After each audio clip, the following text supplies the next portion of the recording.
Hi, and welcome to the Project Success webinar, A Guide to Content Connectors.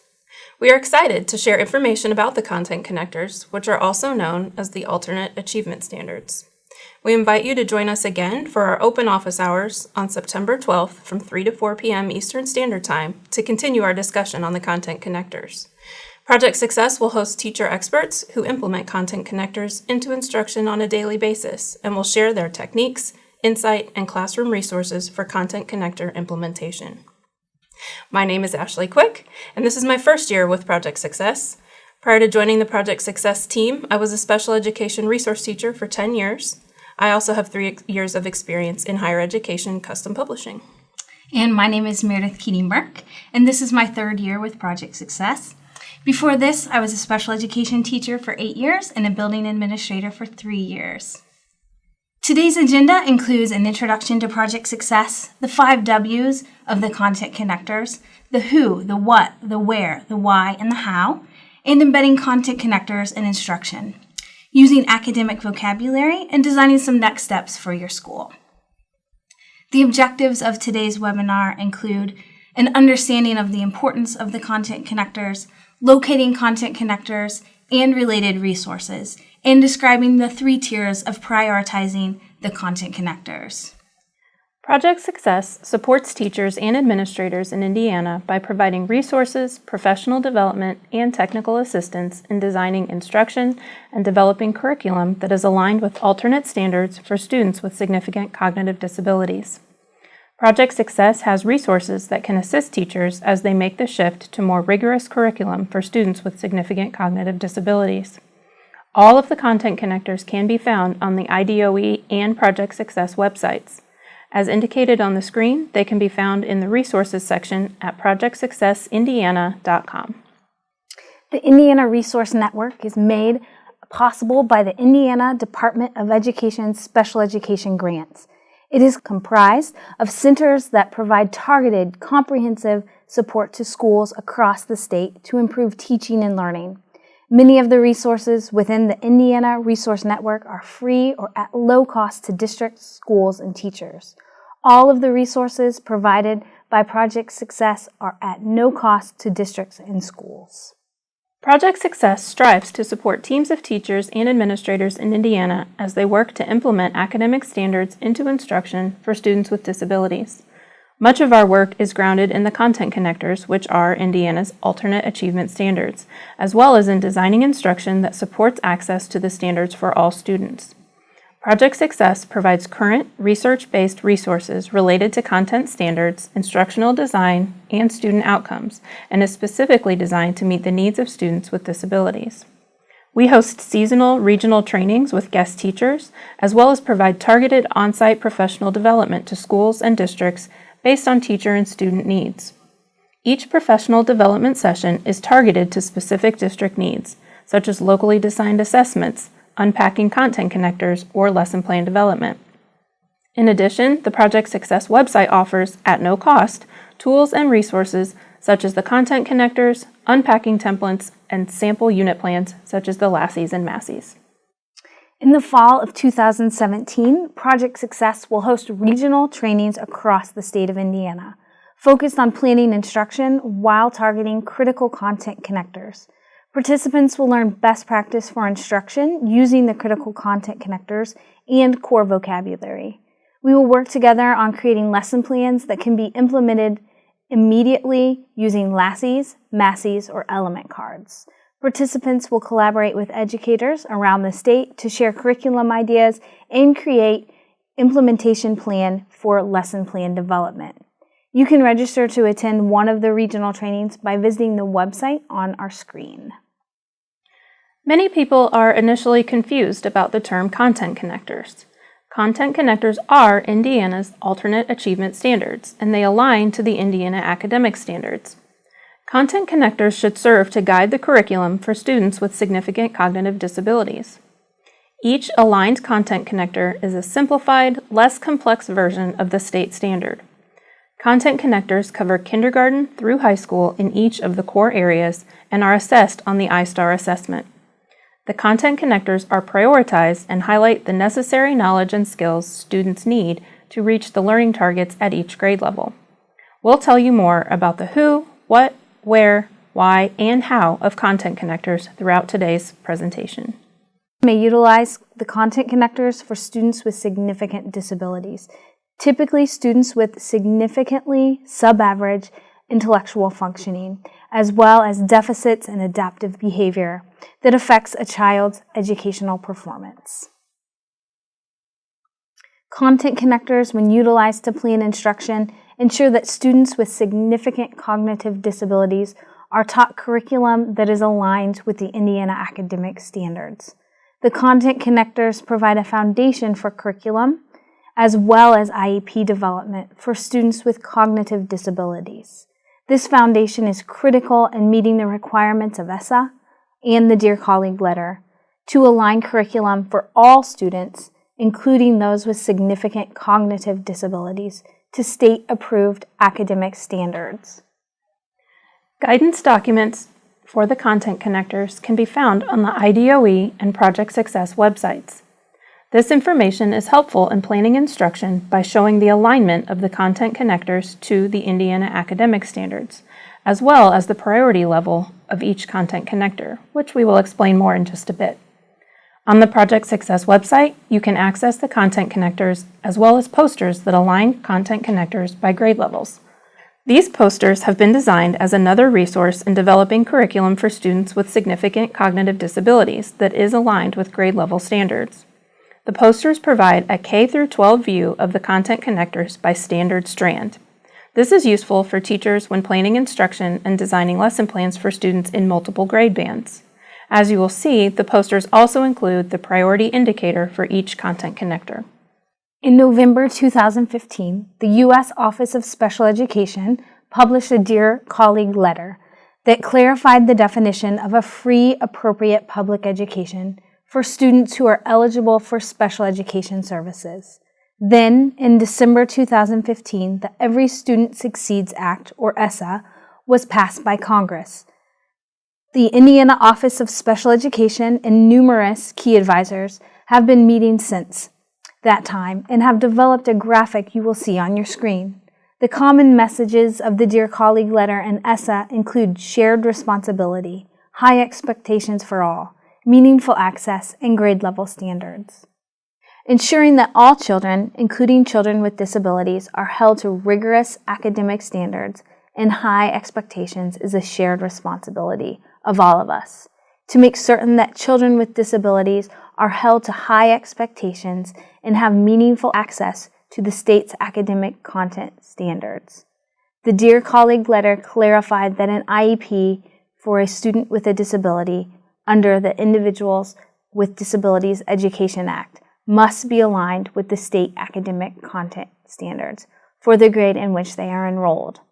Research has demonstrated that children with disabilities who struggle in reading and mathematics can successfully learn grade-level content and make significant academic progress when appropriate instruction, services, and supports are provided. Low expectations, on the other hand, can lead to children with disabilities receiving less challenging instruction that reflects below grade-level content standards and thereby not learning what they need to be successful at the grade in which they are enrolled. To learn more about the ESSA framework, please visit the IDOE's website to watch ShortShare number 1. You may be wondering now about life skills and if there is a place for them in the curriculum. The answer is yes, if that is a unique need of the student. But the days of extensive life skills instruction to the exclusion of teaching math, English, science, and social studies are over. According to ESSA, curriculum for all students must be aligned to grade-level academic standards. Having higher academic expectations for students with significant disabilities is what some research refers to as the least dangerous assumption, meaning students may learn if they are exposed to the material, but they certainly can't learn if they are never given the opportunity. Research has also shown that college, career, and community readiness is enhanced with increased academic competence. So we know functional skills are still important for our students with significant cognitive disabilities, but they should be carefully reviewed to determine which skills are creating barriers to academic instruction and access to standards and curriculum. For example, the ability to tie shoes or button pants does not directly interfere with accessing academic content. These skills can still be addressed during natural learning opportunities throughout the day, but no longer at the expense of academic instruction. Support staff can also align goals to academic standards by focusing on the specific skill that is limiting access to or progress toward meeting academic standards. For example, an SLP can support use of a communication device in order for the student to respond to academic content. So how can you teach the content connectors? By prioritizing and balancing. The content connectors have been prioritized and determined to be critical, important, or additional based on the same criteria used for the Indiana academic standards. Both critical and important content connectors appear on iStar, with critical content connectors being assessed most frequently. During instruction, we want to focus on the critical and important content connectors. The additional content connectors should be assessed by the teacher, but will not be assessed on iStar. As you can see, the critical content connectors are symbolized by a check plus. Important content connectors are identified by a check mark, and additional content connectors with a square or a clipboard.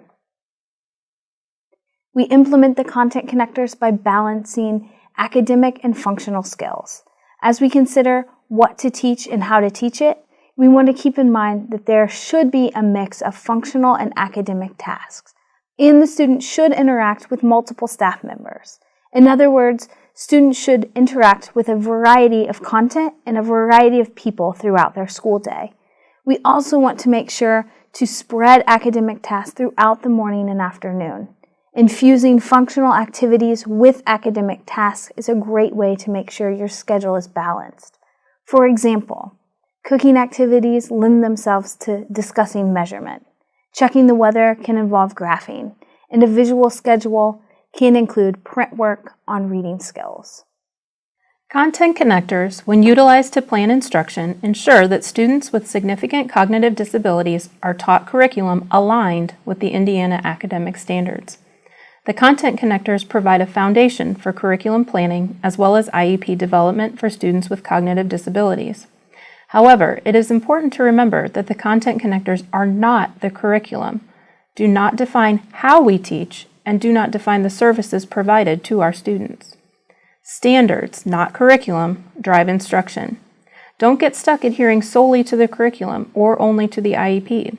Students should be taught and exposed to much more than what is present in a general curriculum or even an IEP. IEP goals are meant to address areas that represent barriers for the student, but those are not the only areas that should be addressed in instruction. Similarly, just because a student is working on a particular skill does not mean there should be a specific IEP goal written for it. IEP goals should focus on skills aligned to standards that have the greatest impact across academic subject areas, allowing the student increased access to grade-level content. There are many methods of presenting content that can address the same standards.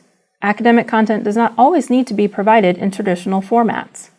If a lesson in the curriculum calls for something like a textbook reading or a worksheet, consider presenting the content in a variety of alternate formats to better match your students' strengths. Unpacking the content connectors allows you to identify the skills within the standard. More importantly, you will be able to align the standard to all levels of learners. Through the unpacking process, we are identifying what the students need to know and what the students are able to do. When unpacking the content connectors, we begin by looking at the related skills that allow students to have access to the standard. For example, what communication skills are needed to assess the content connectors? How do you build background knowledge? Then we want to look at what skills are embedded within the content connectors. How do we teach the content connectors in segments? And identify what academic vocabulary would need to be highlighted in instruction. When we think of instruction, we think about at what level our students will be able to access the content connectors. As you can see, each tier of text shares a common theme, but is designed to accommodate diverse levels of learners. Tier 3 activities are at a higher level of complexity and include mostly text. The student reads or listens to the text without visual support. Tier 2 activities are at a medium level of complexity and include both visual supports and text. Visual supports are included within the text as students read and follow along with the story. Tier 1 activities are at a lower level of complexity and include even more visual supports. They may incorporate multiple choice and use simple, direct language. Each tier addresses a common theme and shares the same information with different levels of complexity and visual support. Academic vocabulary is essential for student success when implementing the content connectors. Project Success has prepared a few documents to assist in addressing academic vocabulary, including academic vocabulary documents for both ELA and math. Within each key vocabulary document, you will find the embedded content connectors, the definition of keywords, and examples of how you might utilize that term during instruction. We encourage teachers to use academic vocabulary in daily academic settings and to teach students how to respond to the vocabulary. Understanding the assessment vocabulary is key to students being effectively assessed on the content. To make sure students have maximum exposure, embed academic vocabulary into daily lessons. Also make sure to share the specific academic vocabulary with the individuals working with the student to ensure consistent use. Here is an example of the mathematics academic vocabulary document. You will see throughout the mathematics document the academic vocabulary found within the content connectors, a definition of the term, and an example. For instance, the term acute angle has the definition, a mathematical term that refers to an angle less than 90 degrees. It also includes a picture of an acute angle as a reference. You can also think about tier levels as it relates to academic vocabulary. Take, for example, the word tell. Given a question such as tell the main idea of the story, the meaning of the word tell may be considered according to tier levels. For a Tier 3 student, tell might look like giving a 1 to 2 sentence response about a text. The student will likely be able to refer back to the story for their answer. For a Tier 2 student, tell might look like giving a 1 to 2 word response about a text. For a Tier 1 student, tell might look like pointing to a picture or using a picture cue. Or consider how a student might demonstrate understanding of the academic vocabulary term character. A Tier 3 student may be able to identify the main character in the story and name 2 character traits. A Tier 2 student may identify a picture of the main character within the text, and a Tier 1 student may identify a picture of the main character when presented with a distractor, for example, a picture of the main character and a basketball. For a continued conversation on the content connectors, we encourage you to join us again for our open office hours on September 12th from 3 to 4 p.m. Eastern Standard Time, as Project Success hosts teacher experts who implement content connectors into instruction on a daily basis. Our teacher experts will share their techniques, insight, and classroom resources for content connector implementation. Thank you for joining us for today's webinar, A Guide to Content Connectors. We thank you for your time and look forward to collaborating with you again soon.